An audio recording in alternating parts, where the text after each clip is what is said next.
Millionaire CEO tried to fire a Hells Angels, but a kid responded and said 4 words that destroyed he. Monday morning arrived in Manhattan with that characteristic November cold that penetrated to the bone. The biting wind rushed down Fifth Avenue, causing pedestrians to quicken their pace as they clutched their coats tightly. Marcus Wellington watched all this from the comfort of his office on the 47th floor of the Wellington Enterprises building, one of the largest real estate development companies on the East Coast.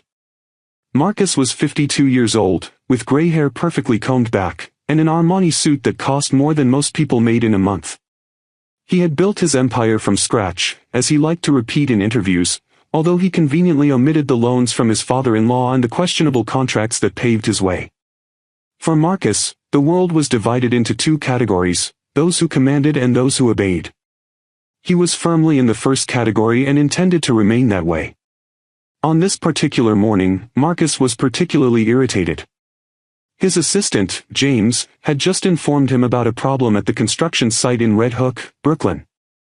Apparently one of the security guards was causing friction with the contractors. "Who is this guy?" Marcus asked, looking at the report on his desk.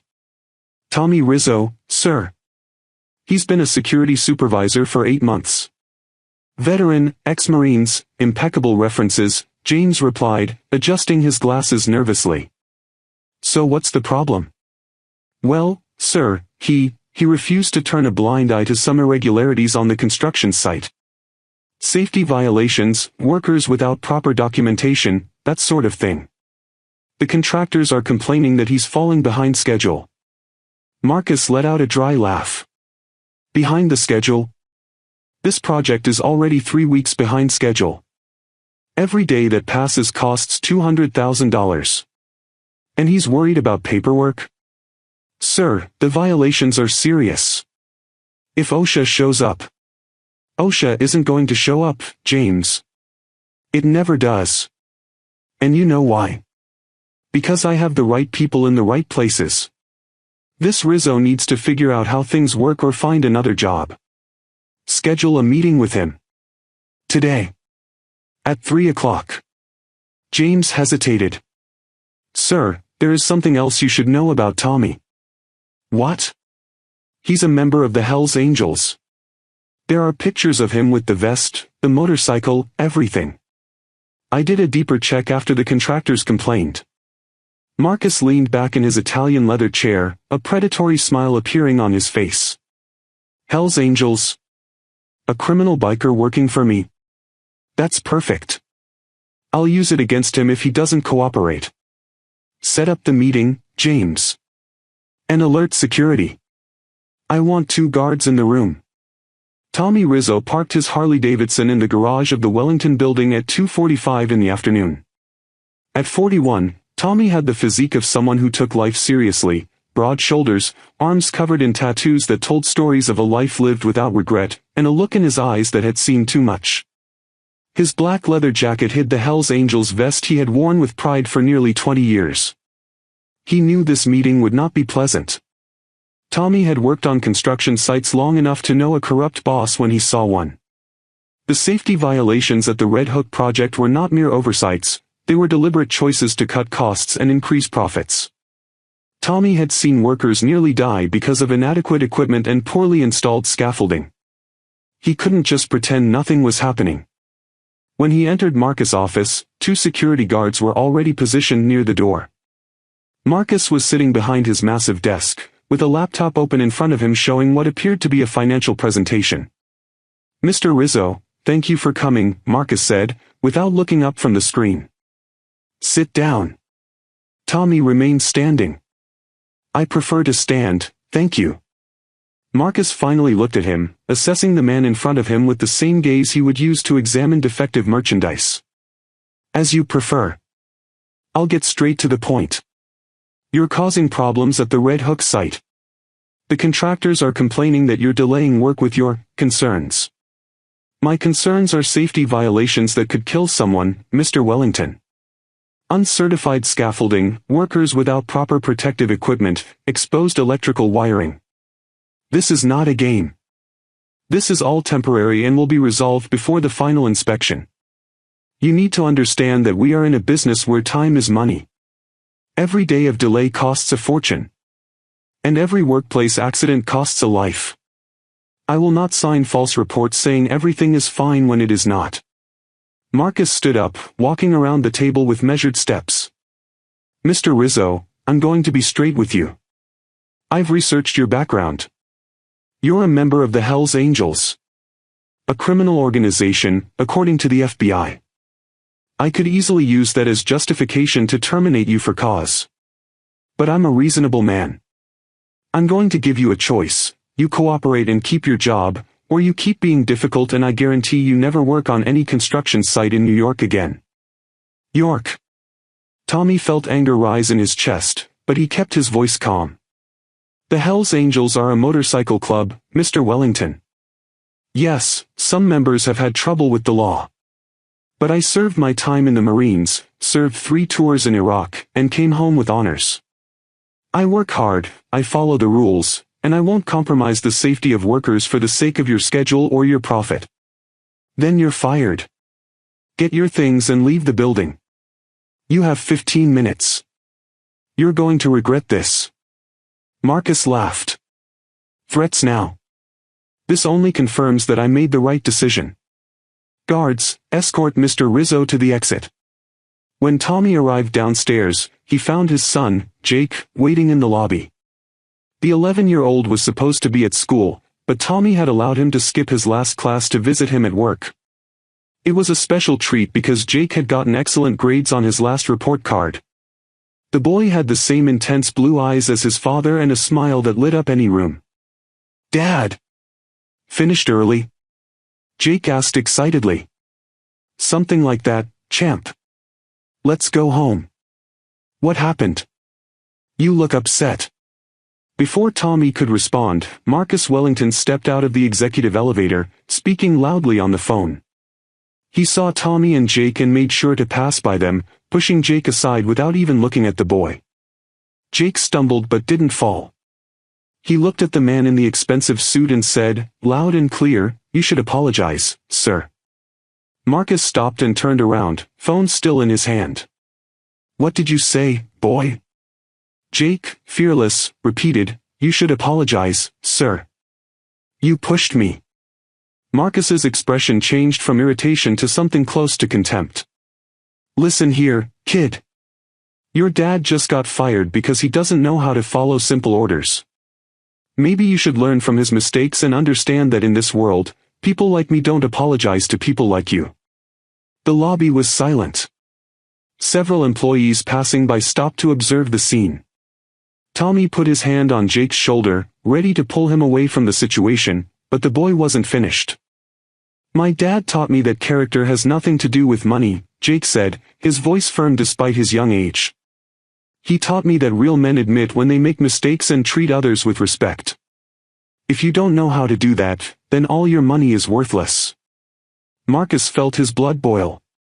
He wasn't used to being challenged, much less by a child. Security, get these people out of my building. Now.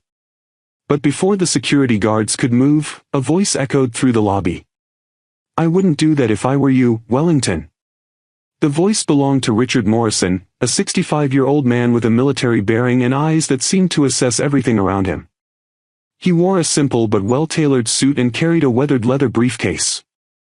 Richard was one of Wellington Enterprises' largest investors, owning 15% of the company's shares, and a decorated veteran of the Vietnam War. Marcus turned around, surprised. Richard? I didn't know you were in the building. Obviously, Richard replied, walking towards the group. I just got out of a meeting with the finance department. And I couldn't help but overhear your conversation with this young man. Richard knelt down in front of Jake, getting at eye level with the boy. What's your name, son? Jake Rizzo, sir, the boy replied, a little intimidated but maintaining his composure. Jake, is your father Tommy Rizzo? The security supervisor for the Red Hook project? Yes, sir.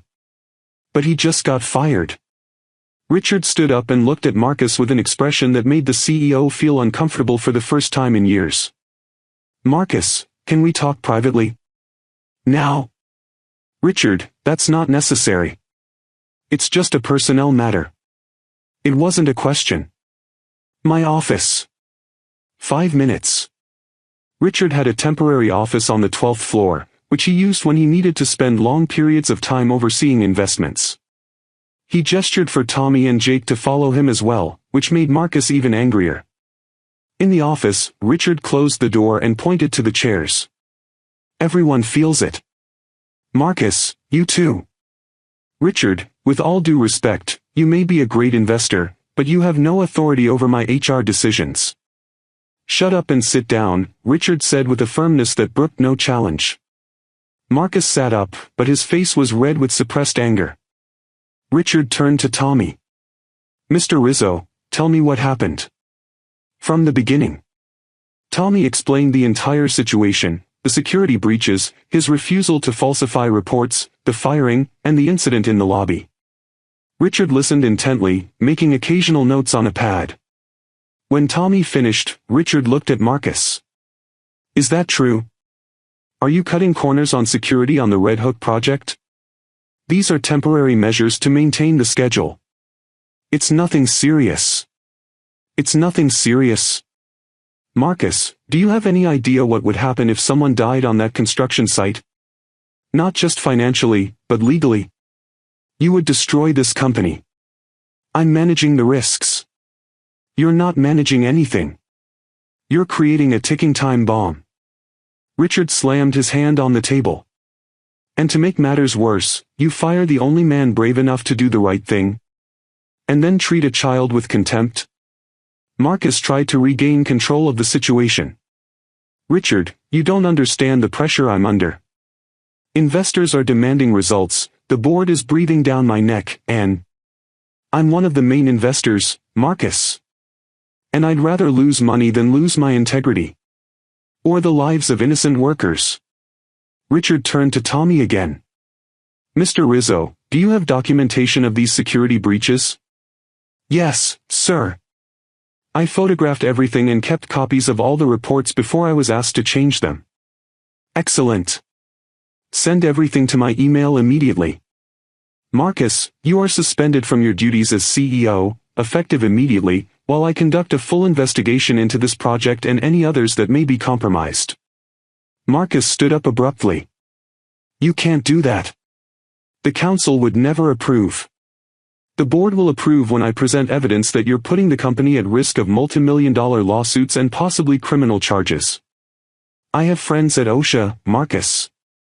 Real friends, not employees you bribed. And they'll love hearing about Red Hook. The color drained from Marcus' face. For the first time, he realized that he had seriously underestimated the situation. Richard, we can talk about this. I can fix things in Red Hook. Give Mr. Rizzo a bonus. Forget all this.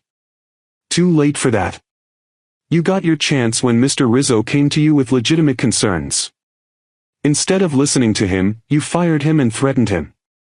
Worse yet, you mistreated a child in front of dozens of witnesses. Richard looked at Jake, who had remained quiet throughout the entire conversation, his eyes moving from one adult to another as he processed everything. Jake, those 4 words you said to Mr. Wellington in the lobby, you should apologize, sir, were some of the bravest and most important words I've ever heard. You stood up for what's right, even when it was scary. Your father must be very proud. Tommy placed a hand on his son's shoulder, his eyes shining with excitement. I am. More than he can imagine. Richard continued. Mr. Rizzo, I would like to offer you a position. Not as a safety supervisor, but as Director of Safety and Compliance for all Wellington Enterprises projects. You would report directly to me and have full authority to stop any work you deem unsafe, without needing approval from anyone else.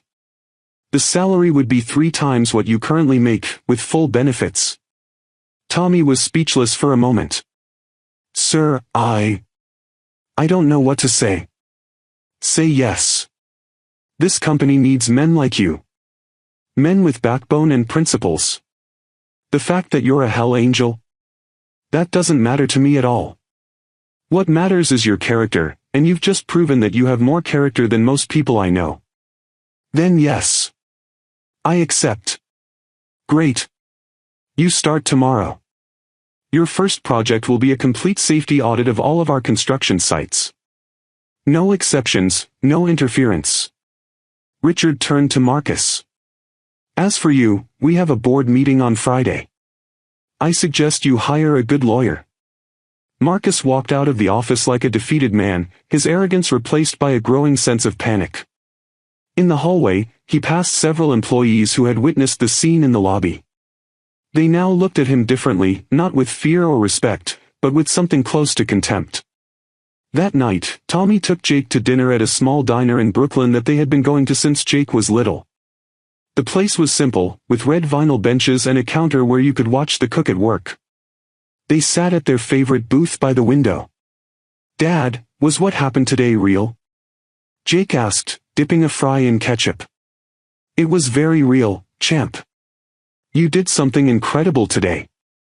You stood your ground even when you were scared." "I was scared. That man was scary." "Courage isn't about not being afraid, Jake. Courage is about doing the right thing even when you're scared. And you did just that." Jake thought for a moment, chewing his potato. "Do you think he's really going to lose his job?" "Probably. But that's not your fault or mine. He made bad choices, and now he has to deal with the consequences. Will Uncle Bear be proud when he finds out?" Tommy smiled as he thought of Bear, the president of the Hells Angels chapter he belonged to. Bear had been a mentor to Tommy, teaching him that being a Hell Angel was about more than motorcycles and leather jackets, it was about brotherhood, loyalty, and living by a code. "He'll be very proud. Of both of us." "Father?" "Yes. That Mr. Richard, he seemed important. Why did he care about what happened to us?" Tommy considered the question carefully. "Because he's someone who understands that doing the right thing is more important than doing the easy thing. He saw in you what I see, someone special who isn't afraid to stand up for what's right." Jake was quiet for a moment, then said, "I want to be like you when I grow up. And like Mr. Morrison." "You're already on the right path, son. You're already on the right path." As they finished dinner, Tommy's phone vibrated. It was a message from Bear. "I heard what happened. Church emergency tomorrow night. Everyone wants to meet the kid." Tommy smiled. Church was what the Hells Angels called their official meetings. Jake would be formally introduced to the club, something that normally only happened on special occasions. "Guess what?" Tommy told his son. "Tomorrow night you will meet my real brothers." Jake's eyes lit up. "Really? All of them? All of them? And they will love you, just like I do." Friday's board meeting was brutal for Marcus Wellington. Richard Morrison had done his homework, presenting not only evidence of the safety violations at Red Hook, but also irregularities at 3 other projects. Worse still, he had brought in an independent investigator who discovered that Marcus had been paying bribes to city inspectors for years. The board voted unanimously to immediately remove Marcus as CEO. He would be allowed to resign for personal reasons, to avoid negative publicity for the company, but his contract would be terminated without the bonuses and benefits he would normally receive. Additionally, he would face possible criminal charges depending on what else the investigation reveals. As Marcus cleaned his office over the weekend, escorted by security guards who had previously treated him with deference, he couldn't stop thinking about that boy's words. For simple words that triggered a series of events that destroyed his career. "You should apologize, sir." If only he had simply apologized. If only he had treated Tommy Rizzo with respect. If only he had placed safety above profits. But Marcus had spent decades building an armor of arrogance around himself, and now that armor had crumbled, revealing an empty man inside. Tommy started his new position the following Monday. His office was modest but functional, on the 15th floor of the Wellington building. He spent the first few days assembling a team of trained safety inspectors and developing strict protocols for all construction sites. News of his promotion and the circumstances surrounding it spread quickly throughout the company. Some project managers met him with resistance, worried that he would fall behind their schedules. But Tommy was firm and fair. He patiently explained that delays now would mean fewer accidents and lawsuits later, saving millions in the long run. Richard Morrison took over temporarily as interim CEO while the board searched for a permanent replacement. He implemented sweeping changes to corporate culture, starting with mandatory ethics and safety training sessions for all managers. On Thursday night, as promised, Tommy took Jake to the Hells Angels church. The club was located in a converted warehouse in Queens, with dozens of motorcycles parked outside. Jake shook his father's hand nervously as they entered. Inside, about 30 men, and a few women, were gathered. Everyone wore their signature vests with the Hells Angels emblem on the back. Bear, a huge 6-foot man with a graying beard that reached his chest, was the first to greet them. "This must be the famous Jake," Bear said, his voice deep but gentle. He knelt down, just as Richard had done. "Kid, you did something few grown men have the courage to do. You stood up to a bully and didn't back down." "Thank you, sir," Jake said, his voice firmer than Tommy expected. "Don't call me sir. Call me Bear. Everyone here is family now. Your father is our brother, which makes you our nephew." Bear stood up and put his hand on the boy's shoulder. "We Hells Angels have a reputation. Some things they say about us are true, others are exaggerations. But one thing is absolutely true, we look out for our own. And now you're one of ours." The other members came over to greet Jake and Tommy. There was Razor, a mechanic who had served with Tommy in Iraq, Wills, a retired lawyer who had joined the club after losing his wife, and Diesel, a Vietnam veteran who had known Bear 40 years ago. "Your boy has more courage than most men I know," Diesel told Tommy. 4 words. That's all it took to bring down a corrupt tycoon. "You should apologize, sir." Simple, direct, and devastating. The night passed with stories, food and camaraderie. Jake was the center of attention, listening fascinated as the older members told stories of their travels across the country, the club's values, and the times they had stood up for what was right even when it cost them. Bear eventually got up and banged on the table to get everyone's attention.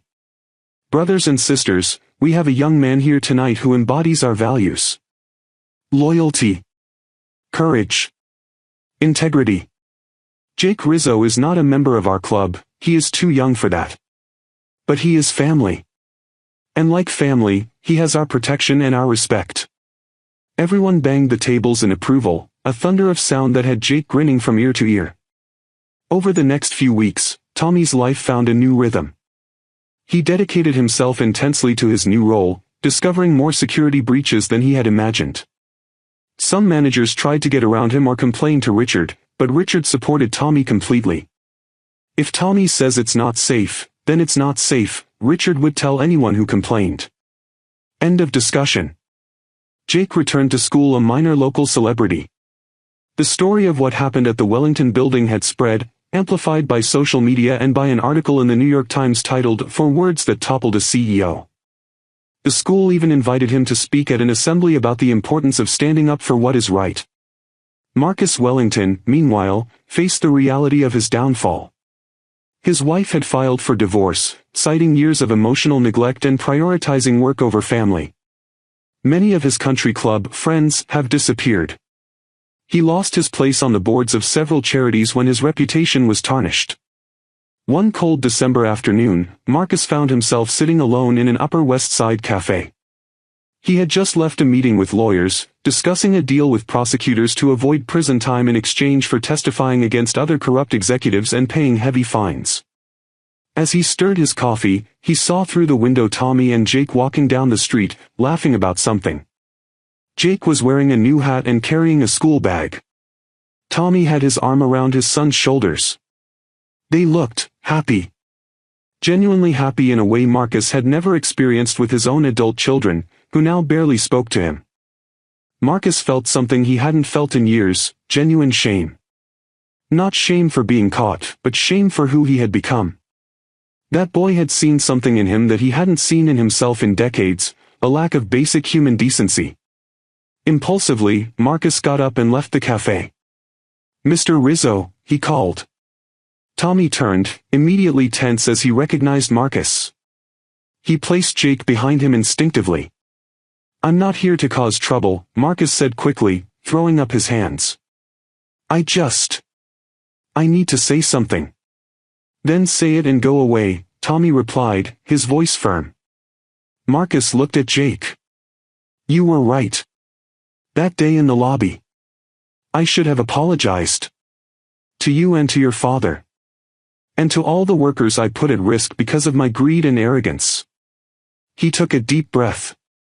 So I'm saying it now, even though it's too late, I'm sorry. I really am. Jake looked at his father, who gave a small wave. The boy took a step forward. I accept your apology, Mr. Wellington. And I hope you learn from your mistakes. Marcus let out a humorless laugh. From the lips of a child. You're wiser than I ever was, boy. He looked at Tommy. You raised an exceptional son, Mr. Rizzo. I hope you know that. I know, Tommy replied. Marcus nodded and started to walk away, then stopped. For what it's worth, Richard Morrison is a good man. The company is in better hands with him at the helm. And with you making sure things are done right. They watched Marcus disappear into the city's crowd. Jake looked at his father. Do you think he's really changed? Maybe. Or maybe he's just scared of the consequences. Either way, he said the words he needed to say. What he does from now on is up to him. Father? Yes. I'm proud of you too. For never becoming like him, even when it would have been easier. Tommy felt a lump in his throat. He hugged his son right there on the busy street, not caring who was watching. Thank you, champ. It means everything to me. Christmas arrived with a snowstorm that turned New York into a postcard. Tommy and Jake spent Christmas Eve with the Hells Angels, an annual tradition where the club hosted a community dinner for needy families in the neighborhood. Jake helped serve food and hand out gifts to children, learning that being part of something bigger meant serving others. On Christmas Day, they had a quiet dinner in their apartment, just the two of them. Jake's mother had passed away from cancer when he was 5, and although her absence still hurt, father and son had built a life rich in love and meaning. This has been the best year, Jake said as they watched a classic Christmas movie. Even with all the bad things that happened. Why? Tommy asked, curious. Because I learned that one person could make a difference. That standing up for him was worth it. And that having courage doesn't mean not being afraid, it means doing the right thing even when you're shaking inside. Tommy kissed the top of his son's head. You're absolutely right. And you'll carry these lessons with you for the rest of your life. At the Wellington Enterprises office, now officially renamed Morrison Wellington Development after Richard became permanent CEO and completely restructured the company, a new sign had been installed in the lobby. She said, integrity is non-negotiable. Safety is not optional. People always come first. Below it, in smaller letters. In memory of all the workers who lost their lives on unsafe construction sites, and in honor of those who have the courage to stand up for what is right. The sign had been Jake's idea. When Richard asked what they should put in the renovated lobby, Jake had said it should be something that reminds everyone why safety matters. Richard loved the idea and implemented it immediately. In the end, for simple words from an 11-year-old boy not only brought down a corrupt CEO, but transformed an entire company. They served as a powerful reminder that integrity and courage have no age limit, and that sometimes the biggest changes begin with the smallest gestures. Tommy continued his work, expanding safety standards not only at Morrison Wellington, but influencing the entire construction industry in New York. He became a sought-after speaker on workplace safety and corporate ethics, often taking Jake with him to tell the story of how it all began. Jake grew up with this experience shaping his character. He carried with him the lesson that standing up for what is right is never a mistake, even when it seems scary, even when you are facing someone more powerful, richer, or more intimidating than you. And Marcus Wellington?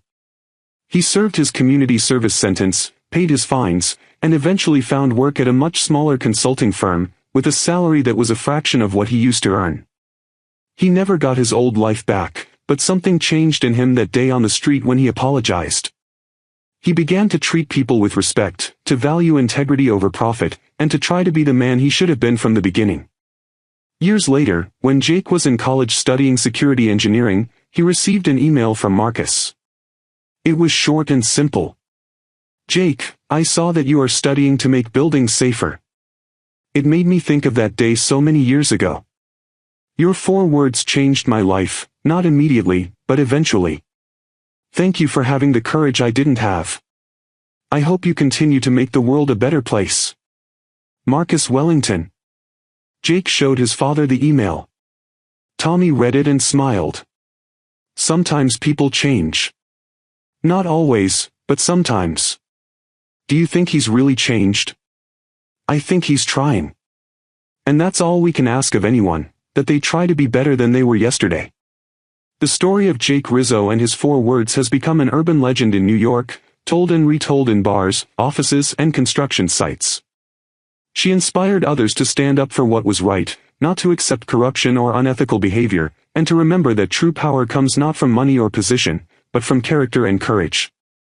And it all started with a boy who saw someone do wrong and simply said, "You should apologize, sir." 4 words that changed everything.